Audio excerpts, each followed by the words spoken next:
Awami League regime শেষ হয়ে গেছে। বাংলাদেশের মানুষ আজ একতাবদ্ধ হয়েছে।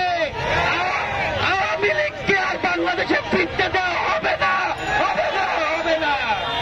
সুতরাং ভারত যদি আওয়ামী লীগ আমাদের মতো আমাদেরকে আবারও কলোনি বানাইতে চায়, তাদের প্রতি আমাদের স্পষ্ট জবাব, শরীরে এক বিন্দু রক্ত ফোঁটা থাকা পর্যন্ত আমরা ভারতের আধিপত্য মেনে নেব না, নেব না, নেব না।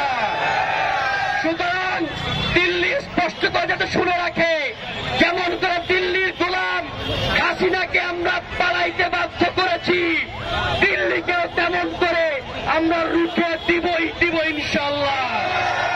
বন্ধুগণ, আজ বাংলাদেশের এই ছাত্র জনতা ভারতে আগরতলায় উপকারী কমিশনে হামলার প্রতিবাদে এই বিক্ষোভ সমাবেশে এখন বক্তব্য রাখবেন বাংলাদেশের সোশ্যাল মিডিয়ায় খুবই পরিচিত